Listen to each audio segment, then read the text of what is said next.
Assalamualaikum, how are you? I'm fine. Assalamualaikum, how are you? I'm fine. Assalamualaikum, waalaikumsalam. Assalamualaikum, how are you? I'm fine. Bagaimana kabar anak-anakku semua? Kalian sehat? Pastinya kalian sehat. Kalian memang luar biasa. Yes. Pada hari ini kita akan belajar tentang materi kelas 4 pembelajaran 5, yaitu kisah teladan tentang Nabi dan Rasul. Sebelum pelajaran dimulai, marilah kita membaca doa terlebih dahulu. Bismillahirrahmanirrahim. Rabbi zidni ilma warzuqni fahma. Amin. Ya, anak-anakku semua, pada hari ini kita akan belajar yang pertama adalah tentang keteladanan dari Nabi Ayub alaihi salam. Nabi Ayub adalah salah satu nabi yang wajib kita imani selaku orang mukmin. Nabi Ayub adalah keturunan dari Nabi Ishak alaihi salam. Nabi Ayub memiliki kekayaan yang luar biasa. Tanahnya luas sekali. Rumahnya wow, mewah. Kemudian ternaknya juga banyak. Tetapi Allah Subhanahu wa ta'ala memberikan cobaan kepada Nabi Ayub. Berupa apa? Nabi Ayub hartanya ludes terbakar. Tanahnya yang tadinya subur ditanami tumbuhan, buahnya oke. Ditanami sayur-sayuran pun hasilnya bagus. Tetapi tiba-tiba tanah dari Nabi Ayub ini kering. Tidak ada yang dapat membuahkan hasil yang bagus, anak-anakku. Ya, Masya Allah.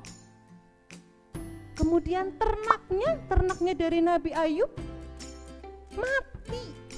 Ada yang terserang penyakit, ada yang dibawa orang, pokoknya hilang semuanya. Ya.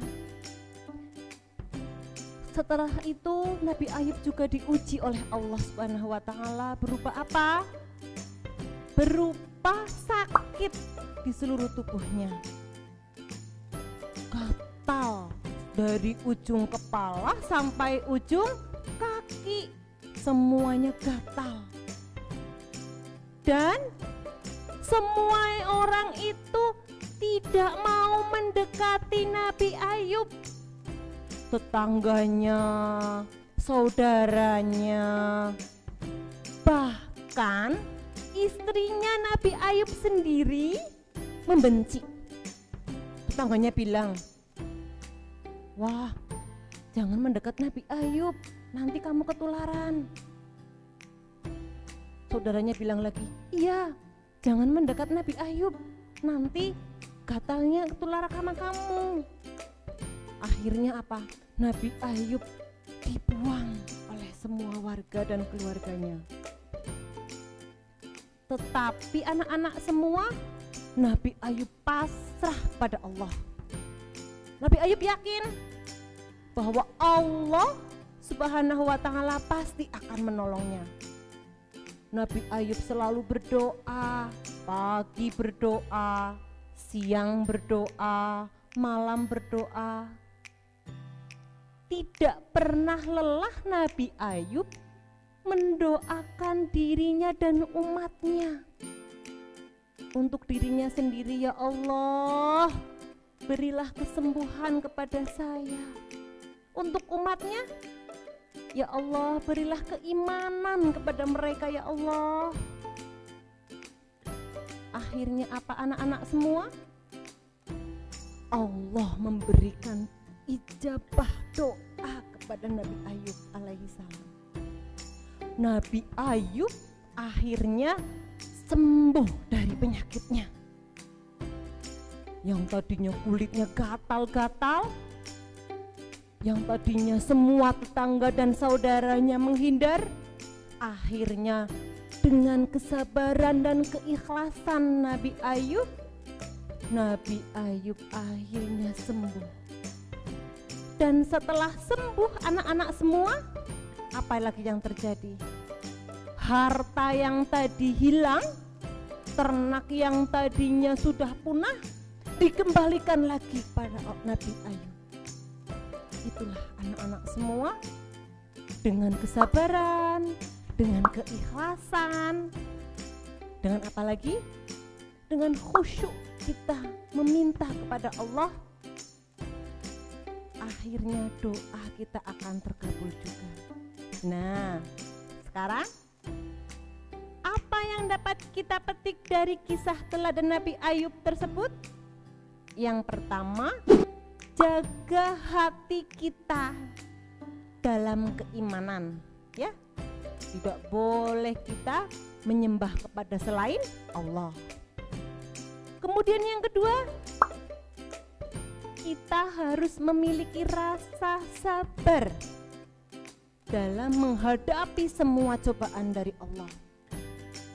Baik sabar dalam kehidupan bermasyarakat, sabar dalam kalian belajar, sabar dalam menghormati orang tua, ya. Anak-anak Indonesia pastinya mantap, bisa. Kemudian yang ketiga, setelah iman, sabar, kemudian apa? Khusyuk dalam berdoa. Khusyuk, ya Allah, latihan khusyuk. Kita berdoa meminta, ya Allah, semoga kita diberi kesabaran untuk dapat menuntut ilmu yang bermanfaat di dunia dan akhirat. Seperti itu contohnya, ya. Nah, itu tadi adalah keteladanan kisah Nabi Ayub alaihi salam yang wajib kita teladani. Semoga anak-anak semua dapat meneladani kisah Nabi Ayub yang sudah Bu Guru terangkan tadi. Teladan Nabi Musa alaihi salam. Nabi Musa hidup pada zaman Raja Fir'aun. Raja Fir'aun ini adalah raja yang keras, raja yang sangat kejam, dan lebih parah lagi, Raja Fir'aun ini adalah mengaku dirinya sebagai Tuhan. Bayangkan, manusia mengaku sebagai Tuhan. Dialah Fir'aun. Pada masa itu, Raja Fir'aun bermimpi bahwa kerajaannya akan hancur oleh anak laki-laki dari Bani Israel. Kemudian semua penggawa-penggawa kerajaan dikumpulkan di istana Raja Fir'aun. Raja Fir'aun memberi pengumuman, barang siapa yang melahirkan anak laki-laki harus dibunuh. Dan pada waktu itu juga di sebuah desa tinggallah seorang ibu yang sedang hamil tua. Sebentar lagi melahirkan. Namanya Yukabad. Yukabad ini takut, ya Allah, nanti kalau saya melahirkan dan anak saya ternyata laki-laki, bagaimana ya Allah? Akhirnya apa? Yukabad ini pergi ke desa dan menemukan sebuah hutan ternyata. Di hutan itu Yukabad akhirnya melahirkan seorang anak laki-laki.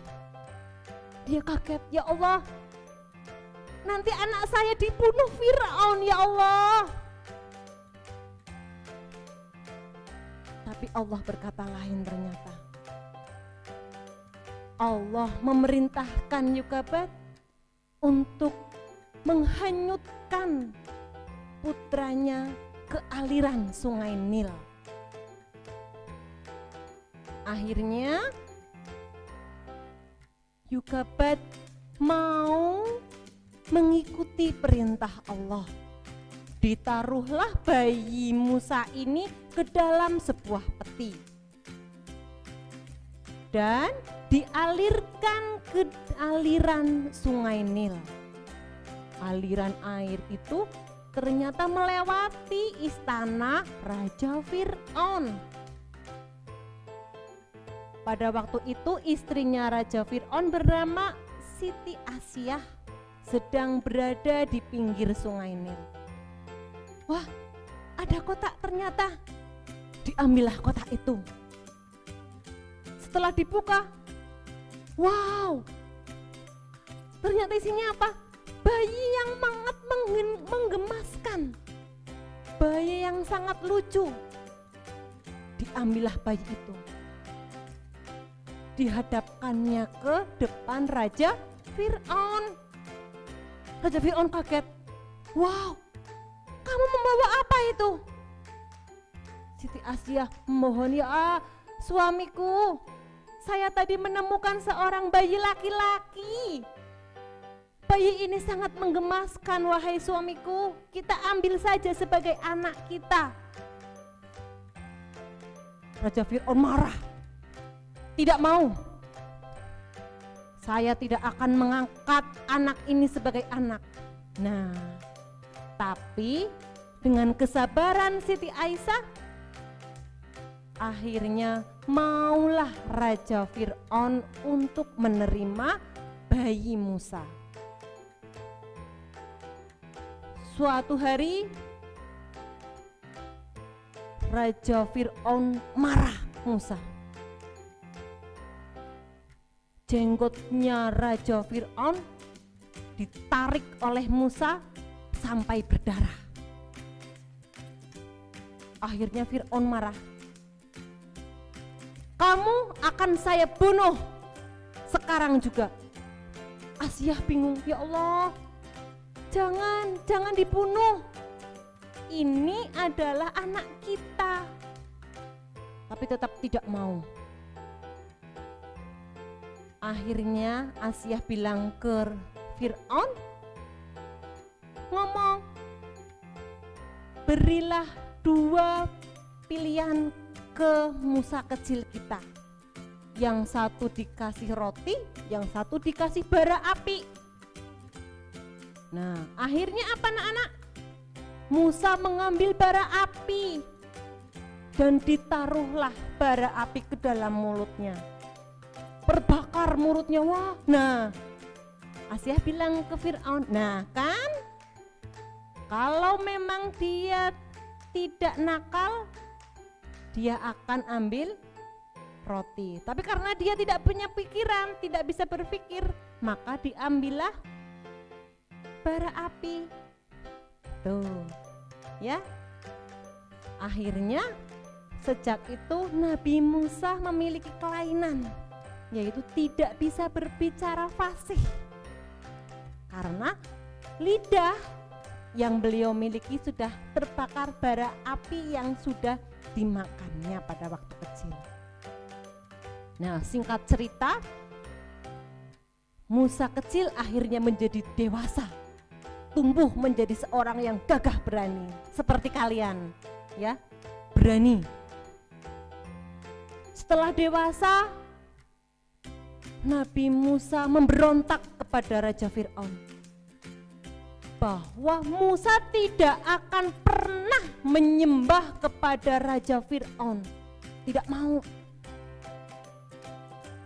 Tapi Raja Fir'aun marah. Kenapa kamu tidak mau menyembah saya? Jawab Musa, gampang saja. Nabi Musa menjawab, saya hanya menyembah Allah. Nah, Musa marah. Raja Fir'aun juga marah. Nah, akhirnya apa anak-anak? Raja Fir'aun mengumpulkan ahli sihirnya. Kalian harus bisa mengumpulkan Musa alaihi salam. Nah, Nabi Musa bingung. Nabi Musa bingung. Harus bagaimana saya? Akhirnya Allah memberikan mukjizat, sebuah tongkat besar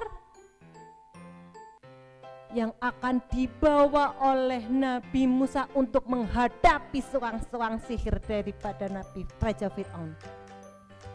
Ya, nah, berkumpullah para tukang sihir Raja Fir'aun dan Nabi Musa.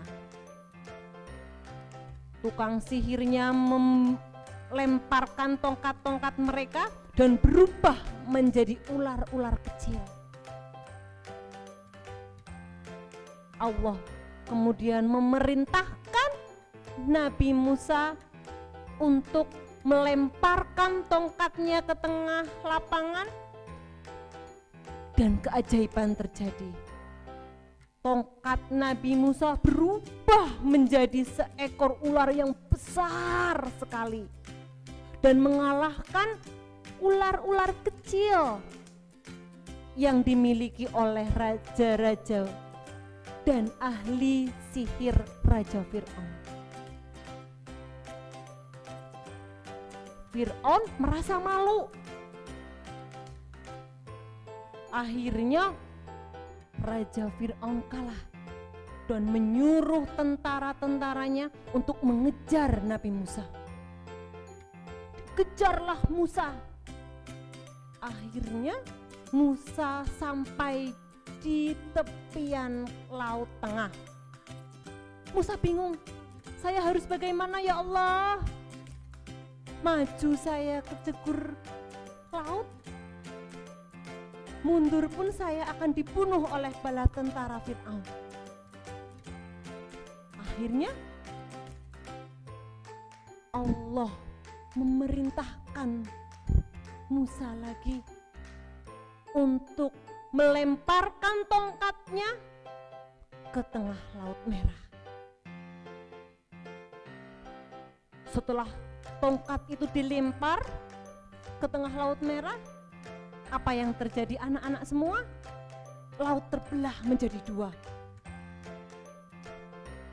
Dan menyeberanglah semua umat Nabi Musa beserta barang bawaannya menuju tepi Laut Merah. Raja Fir'aun dan bala tentaranya terus mengejar. Nah, ketika sudah berada di tengah Laut Merah, Nabi Musa yang ada sudah di samping laut, diperintahkan Allah lagi, lemparkan lagi tongkatmu Musa ke Laut Merah. Dilemparkan lagi tongkatnya Nabi Musa itu, dan apa yang terjadi? Menyatu kembali Laut Merah tersebut, dan Fir'aun yang sombong itu hanyut terbawa ombak. Dan dengan kekuasaan Allah pula, Fir'aun jasadnya ditepikan oleh Allah ke tepi Laut Merah. Dan sampai sekarang jasad dari Raja Fir'aun dimumikan oleh warga Mesir. Supaya apa? Supaya kita tahu bahwa kesombongan akan kalah dengan keimanan. Akhirnya Nabi Musa dan umatnya dapat selamat dari kejaran Raja Fir'aun, dan Raja Fir'aun pun kalah. Demikian kisah teladan dari Nabi Musa. Apa yang dapat kita petik hikmah dari cerita ini? Yang pertama, kita tidak boleh sombong. Sombong tidak boleh. Yang kedua, kita harus memiliki semangat untuk berdakwah seperti sudah dicontohkan oleh Nabi Musa. Semangat. Yang ketiga, apa? Kita harus memiliki keimanan yang kuat. Yakin kalau kita berada di pihak yang benar, pasti Allah yang akan menolongnya. Kemudian yang keempat, hikmah apa lagi? Sabar. Seperti yang dicontohkan oleh Nabi Musa, sabar dalam menghadapi Raja Fir'aun. Demikianlah kisah Nabi Musa alaihi salam. Terima kasih anak-anak. Anak-anak hebat semua. Masih semangat? Kita akan belajar tentang kisah keteladanan dari Nabi Harun alaihi salam. Nabi Harun adalah kakak kandung dari Nabi Musa alaihi salam. Nabi Harun ini memiliki kesetiaan yang luar biasa kepada Nabi Musa. Pada waktu Nabi Musa menghadap Raja Fir'aun, Nabi Harunlah yang berada di garda terdepan. Nabi Harun menjadi juru bicara Nabi Musa karena ya tadi sudah dijelaskan pada pembelajaran kedua bahwa Nabi Musa kurang fasih dalam berbicara. Akhirnya yang menjadi juru dakwah beliau adalah kakaknya sendiri, yaitu Nabi Harun alaihi salam. Suatu hari Allah memerintahkan Nabi Musa untuk pergi ke Gunung Sinai selama 40 hari. Akhirnya dakwah yang beliau emban diberikan kepada Nabi Harun. Dengan penuh keikhlasan dan kesetiaan, Nabi Harun meneruskan perjuangan Nabi Musa. Tapi apa yang terjadi anak-anak semua? Umat dari Nabi Musa mereka berbalik, tidak mau lagi mereka menyembah Allah. Ada yang kembali menyembah hewan, ada yang kembali lagi menyembah berhala. Dan Nabi Harun tidak tinggal diam. Nabi Harun menasihati lagi dengan dakwah yang benar. Wahai umat Musa dan umat Harun, kembalilah engkau ke jalan Allah. Tapi apa? Mereka tidak mau. Mereka tetap ingkar dari jalan Allah. Setelah Nabi Musa selesai menjalankan tugas di Gunung Sinai, kembalilah Nabi Musa ke umat yang sudah dititipkan ke kakak beliau Nabi Harun alaihissalam. Betapa terkejutnya Nabi Musa melihat umatnya yang tadinya bertakwa, yang tadinya beriman, tetapi sekarang sudah ingkar. Nabi Musa akhirnya marah besar kepada Nabi Harun. Sampai kepalanya Nabi Harun dijambak. Hampir saja Harun ditampar oleh Nabi Musa. Saking marahnya Nabi Musa kepada Harun. Tapi dengan kesabaran Nabi Harun menyadarkan Nabi Musa bahwa beliau sudah dengan sungguh-sungguh berdakwah. Tapi apa yang terjadi? Mereka tidak mau, mereka tetap ingkar. Nah, setelah dijelaskan oleh Nabi Harun, akhirnya Nabi Musa sadar. sambil memeluk Nabi Harun, meminta maaf kepada Nabi Harun. Kakak, maafkan saya, kurang lebih seperti itu. Dan Nabi Harun dengan kerendahan hati dan keluasan hati yang beliau miliki, Nabi Harun pun memaafkan Nabi Musa. Dan setelah kembalinya Nabi Musa ke umat Nabi Harun dan Nabi Musa, akhirnya umat kembali menyembah Allah. Itulah kisah teladan dari Nabi Harun alaihi salam. Hikmah yang dapat dipetik dari cerita ini, yang pertama, kalian harus taat kepada Allah dimanapun berada. Kemudian yang kedua, tetap teguh pendirian. Meskipun di tempat yang sunyi, meskipun tidak ada orang, kalian harus tetap memiliki keimanan bahwa Allah melihat, bahwa Allah mendengar, bahwa Allah tahu apa yang kalian lakukan. Kemudian yang ketiga, kalian harus bersabar dalam segala hal. Makanya berlatih ya dari kecil. Iya, kalian harus sabar. Sekolah di rumah dulu. Jangan main-main keluar dulu. Jangan bertamasya dulu. Jaga kesehatan kalian. Ya, kalian memang anak-anak yang luar biasa. Indonesia hebat. Yes. Semangat anak-anak Indonesia. Masih tetap semangat. Luar biasa. Sekarang kita akan belajar tentang kisah keteladanan dari Nabi Zulkifli. Nabi Zulkifli itu nama aslinya bukan Zulkifli, tapi nama beliau, nama aslinya adalah Basyar.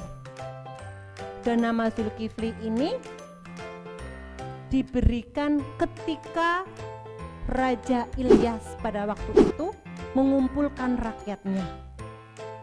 Raja Ilyas mengumumkan bahwa siapa yang sanggup beribadah pada malam hari dan berpuasa pada siang hari, dialah yang akan jadi pengganti saya.